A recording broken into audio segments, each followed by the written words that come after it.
A very warm welcome to all of you, and thank you for joining us today for these very exciting launches of not only a report, but also a campaign, both by the same name, AskHowIAm, both about supporting emotional health among people who are living with long-term conditions.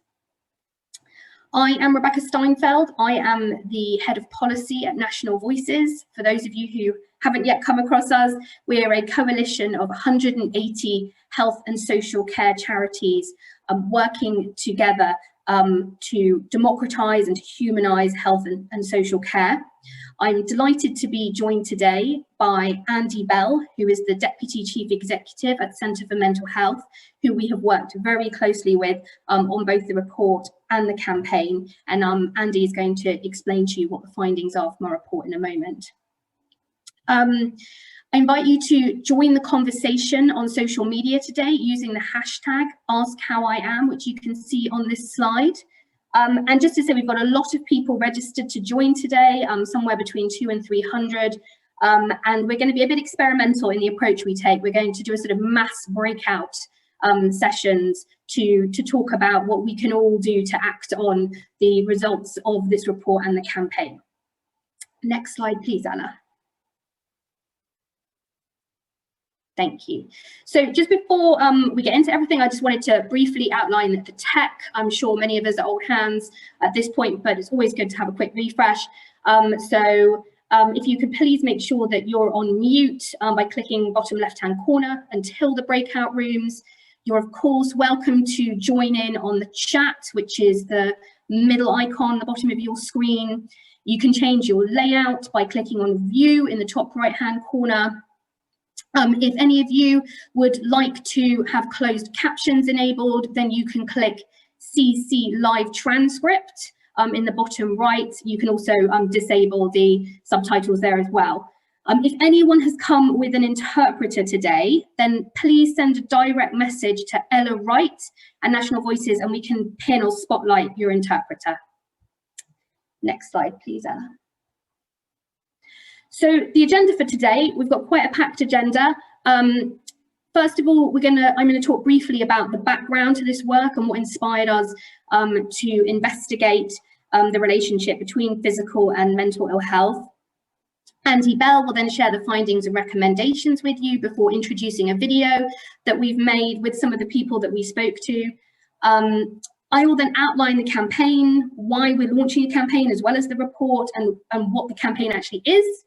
Then we will break you all up into breakout rooms for 20 minutes of discussion, at the end of which there will be an interactive Mentimeter activity where everyone will share one thing that you might be able to contribute to the campaign on a post-it note, a virtual post-it note, and then I will wrap up. So that's the agenda for today. So in terms of background, there is, of course, a long and porous line between physical and mental health. And in some ways, this is a timeless problem that we all know, either through first-hand experience, probably know people too, or we care for people who have a long-term condition and who experience mental ill health needs of varying degrees in some way.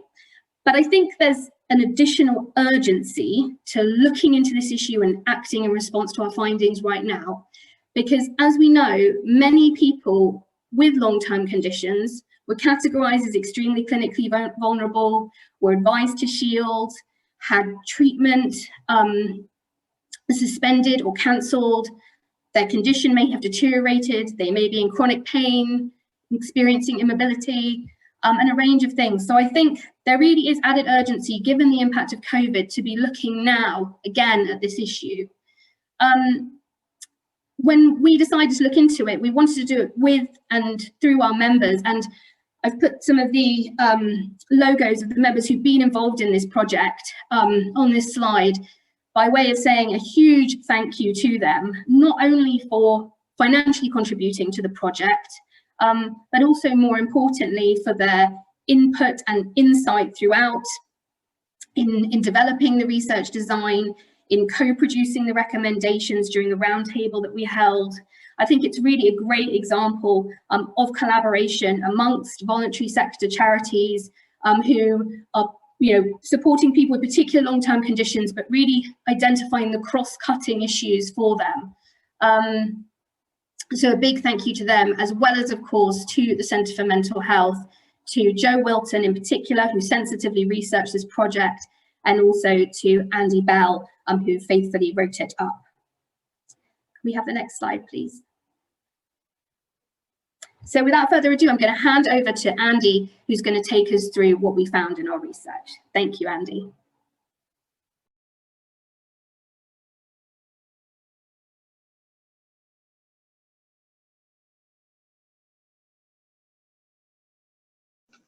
Sorry about that, couldn't unmute. Hopefully you can hear me now.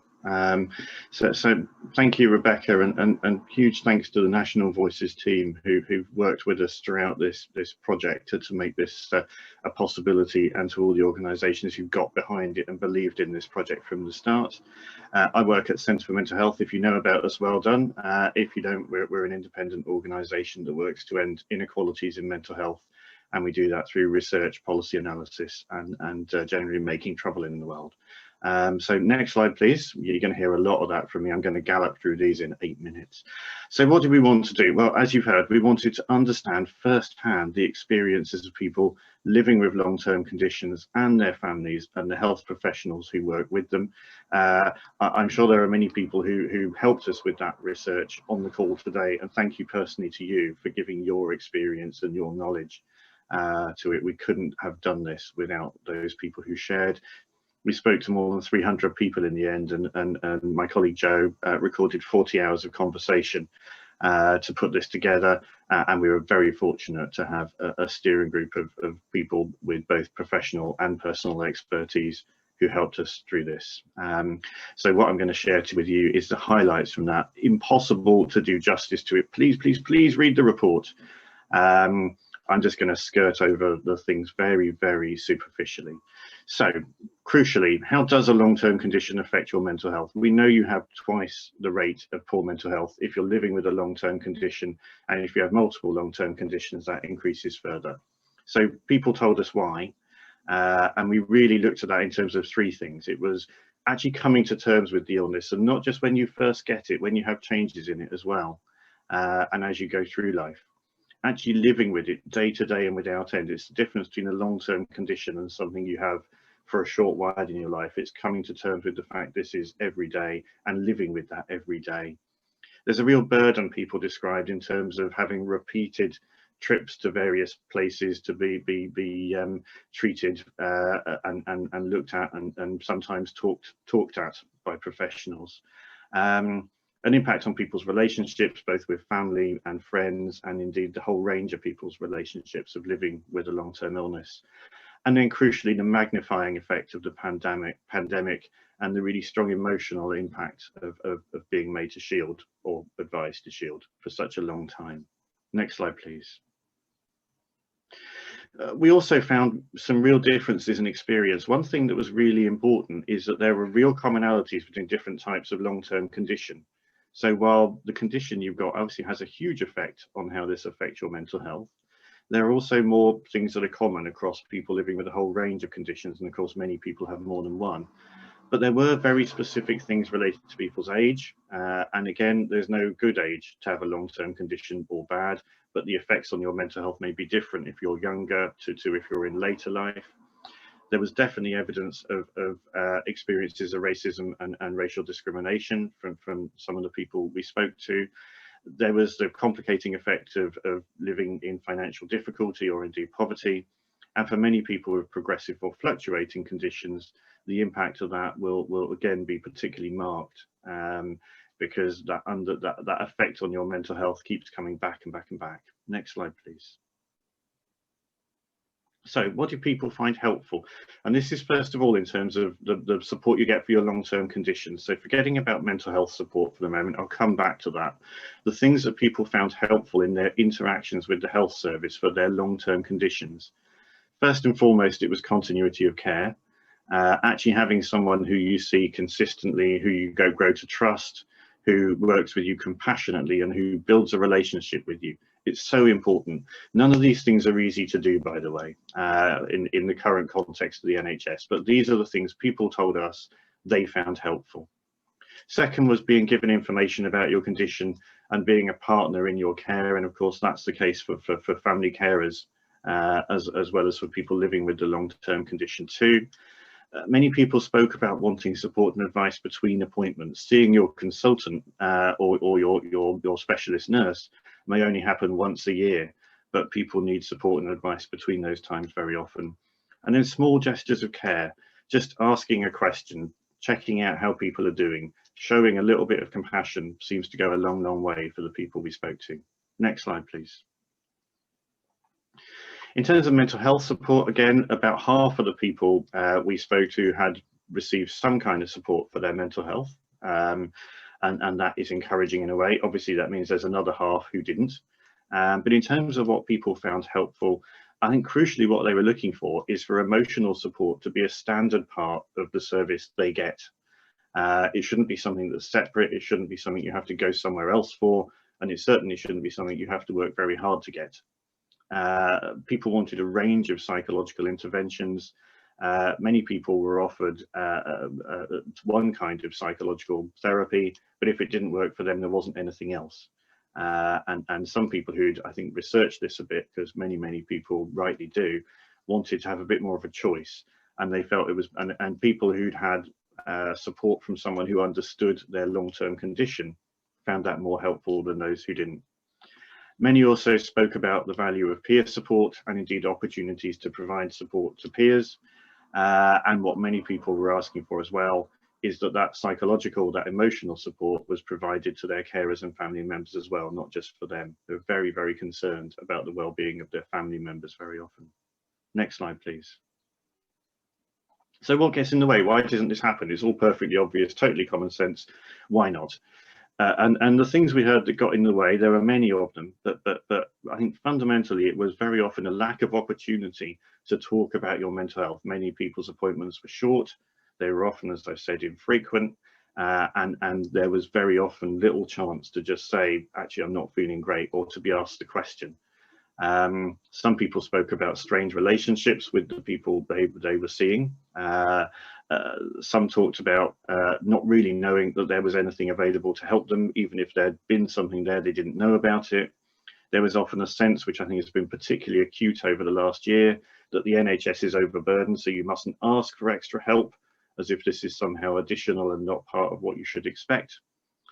Many people, unfortunately, also talked about experiences of stigma and discrimination, and felt that would somehow disadvantage them in some way if they asked for help for their mental health. And inevitably, all of these things have been made worse by the pandemic. Next slide, please. So here are some of the recommendations we made, and then we'll get on to the next bit of this event.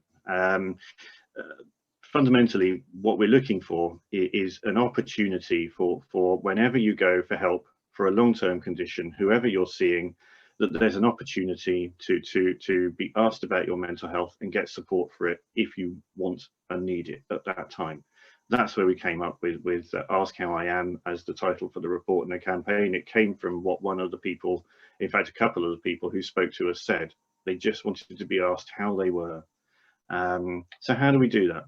Well, fundamentally, we need to make sure that there really is good mental health literacy among the whole health workforce. I cannot think of anyone who works in health and care who shouldn't have some knowledge about mental health, both for their own benefit, actually, as well as for the people they're working with.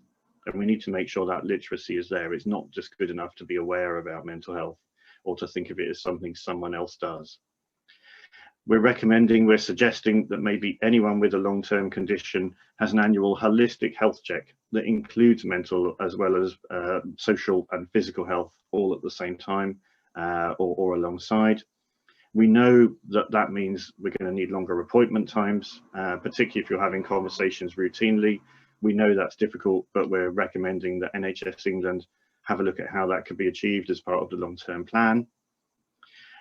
We're suggesting that the improving access to psychological therapies, dear me, there's an acronym that's appeared in my slides, that's very bad, but it's the national programme to improve access to psychological therapies.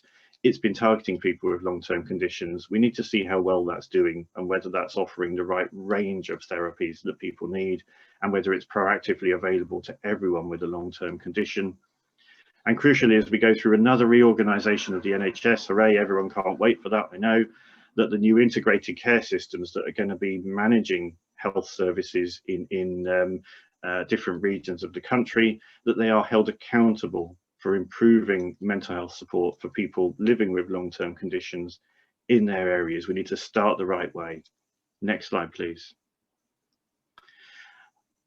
We really need to make sure we think about equality of access. I think what we heard particularly was concerning around people from racialized communities and people from more deprived backgrounds having bigger barriers to getting help for their mental health, despite having higher rates of poor mental health.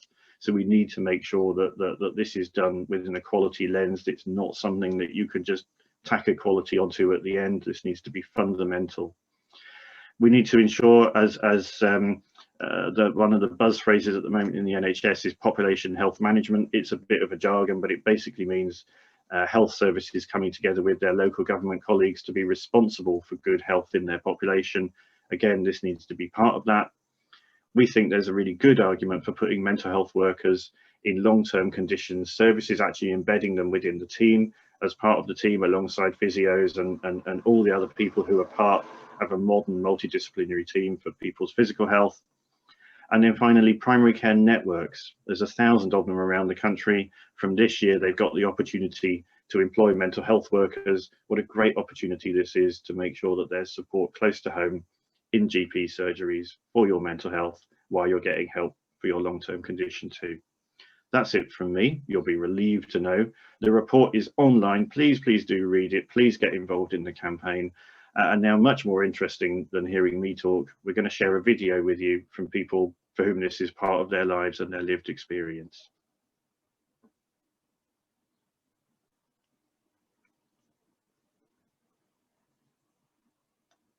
I'm hoping.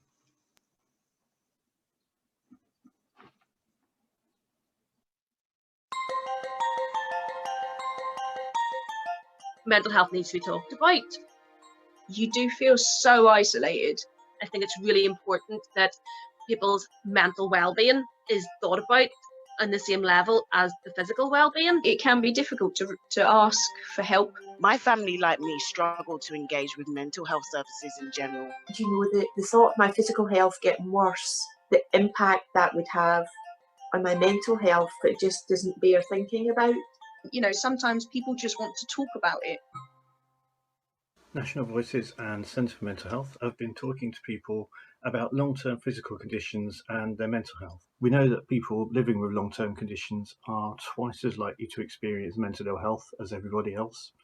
And we know that for many people, COVID-19 has exacerbated those problems. We are launching a campaign that asks for all people living with long-term conditions to be supported in their emotional health by all healthcare professionals in all healthcare settings. We know that in some places that is happening already. Many healthcare professionals already provide compassionate care, and no doubt many more want to do so, but are frustrated by a system that can make it difficult. But compassion must be universal.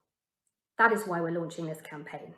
I care for both my husband and my son. I live with 2 long-term health conditions. I've multiple long-term conditions. I was first diagnosed with renal failure in my early 20s.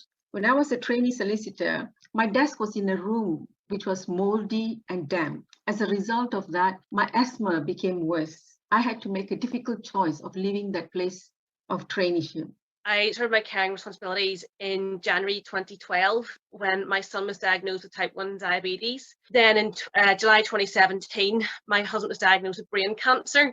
And as a result of his brain tumour, he now lives with severe acquired brain injury and epilepsy. I had a period of dialysis, and then my sister donated a kidney to me, which is still working now. Mental and physical health are so intertwined. Like, if I don't feel like getting out of bed and showering and looking after myself, how can I possibly feel like I want to make all of the treatment decisions that I do?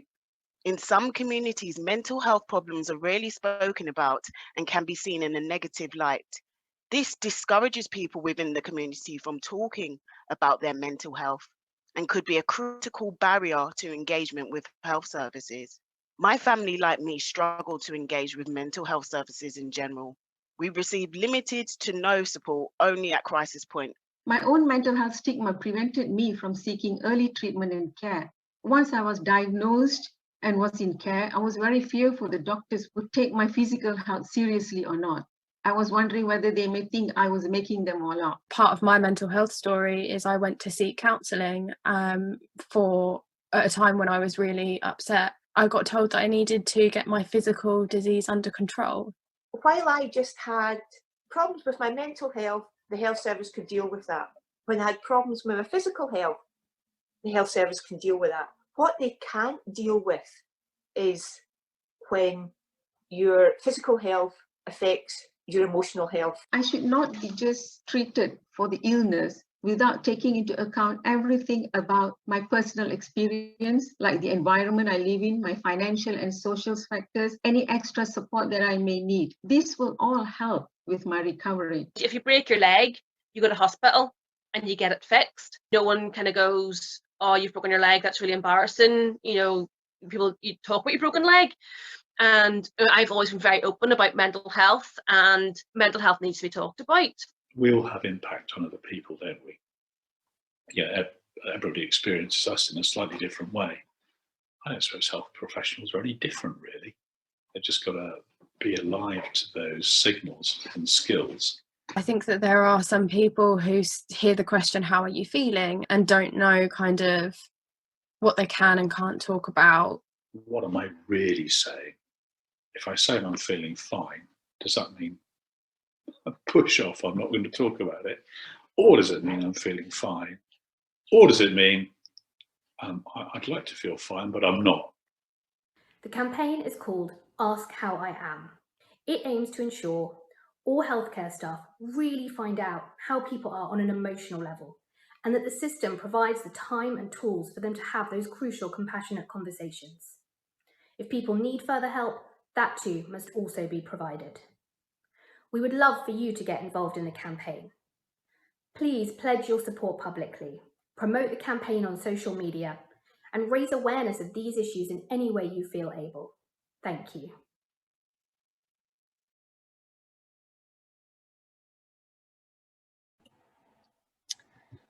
Whew. Thank you, Ella, for playing that video for us, and Andy for that really brilliant presentation. Also wanted to thank Adam Perry, who very kindly put that video together for us. And just to let you all know that we will be sharing the slides and the recording of this event afterwards, because I know there's lots of enthusiasm in the chat and people who really want to go through the slides in more detail. So those will be coming your way very soon. Ella, can we just go to the campaign slide? Wonderful. Okay, so before we go into breakout rooms, I just wanted to explain to you why we decided to make our lives a little bit more difficult than they needed to be, and not just launch a nice, neat report with recommendations, but actually really go for it with a full-on social media campaign. And essentially, there are two main reasons for this. The first of which is that because of the urgency of this issue, in light of the impact of COVID on people living with long-term conditions and exacerbating their mental ill health, we felt that we wanted to make a direct appeal to healthcare professionals who are taking care of people with long-term conditions, to ask them to ensure that they're having compassionate conversations with all those with long-term conditions that they're supporting. And I just really want to emphasize here what I said in that video, but that we really recognize that there are many healthcare professionals who are already doing that. I'm sure many of you who've joined us today, there might be some selection bias. I'm sure you're probably doing that already. And I'm sure even if you're not, you want to, but it may be that there are constraints in the system, like short appointment times, or like not feeling that you have the sort of mental health literacy or mental health first aid training that you would want to have in order to have those conversations in a way that you think is appropriate. So we recognise that, but we also felt that on behalf of the people living with long-term conditions, we wanted to make that direct appeal. At the same time, in recognition of the fact that we do need to have these changes in the system to facilitate this compassionate care becoming universal, we thought that increasing public awareness could result in increasing pressure from the public on decision makers to bring about the changes that we need at a service and system level. And there's a campaign that some of you might have come across that used a similar model. It was National Childbirth Trust working together with Centre for Mental Health, calling for a postnatal mental health check for the mothers of newborn babies. And that really did come about as a result of a campaign bringing pressure to bear. So we're hoping that we can apply the same approach here and significantly improve the emotional support that's available for people with long-term conditions. So that is the why of the campaign. Can we have the next slide, please? And then there's the what. So what is the campaign at this point in time? Well, so as I said, the idea is to raise awareness about the importance of universal compassionate conversations.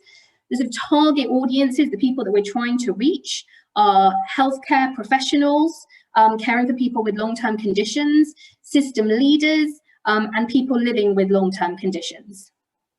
What we have put together to date are a number of assets. We've got the report that we're launching today, that is now already live on our website. We also have some social media assets that you can use on Twitter and Instagram. So we have some sort of tweet cards that are really explaining in clear and accessible terms what the campaign is all about.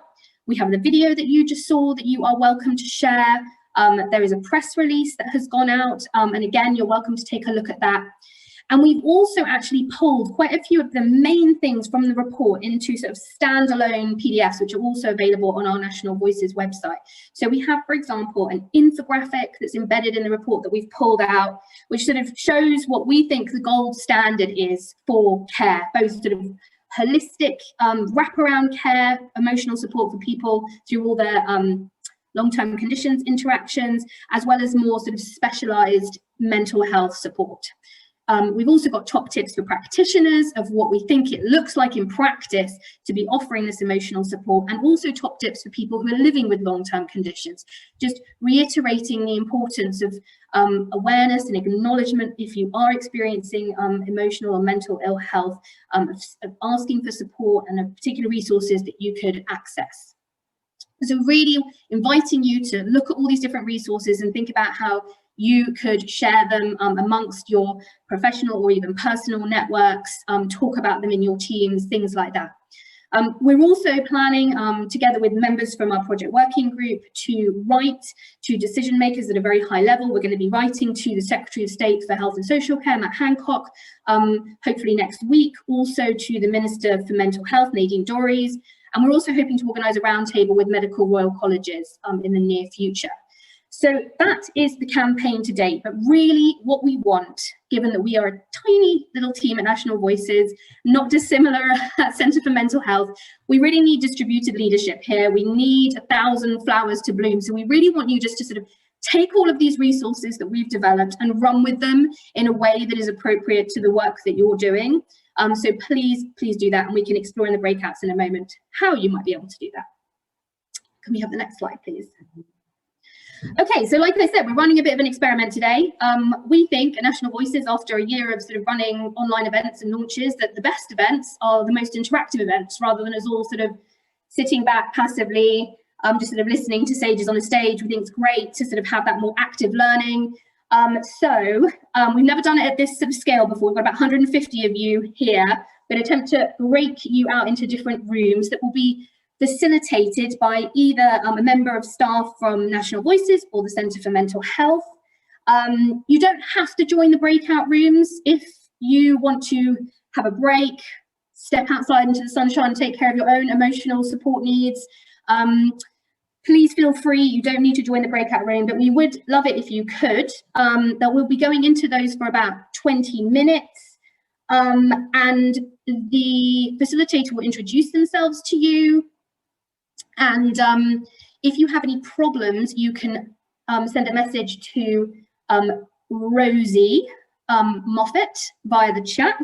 If you're sort of somehow left in cyberspace, send an email, send a little message out to her via the chat, and hopefully she'll be able to fix it for you. And just to say that really what we want to do in these 20 minutes is to think both about the recommendations in the report and how you might be able to act on them, or one or couple of them, in what you do professionally, and also the campaign and how you might be able to sort of amplify the key campaign messages in your circles. So thank you all in advance for contributing your ideas to the breakout rooms, and I hope everyone enjoys the next 20 minutes.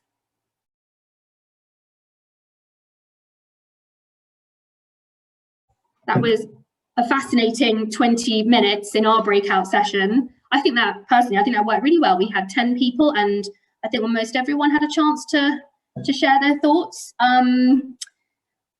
And what we're going to do is we're going to put up a Mentimeter question, a little bit of snazzy tech, just to ask you, based on everything you've heard today, so from the presentations and from the breakout rooms that we just had, that if there's one thing that you could commit to doing to support the campaign, if you could jot that down on a post-it note that Mentimeter will provide you with. I think we did have a QR code, but it appears to have vanished, so let's not worry about that. I think if we look there's the hyperlink in the chat.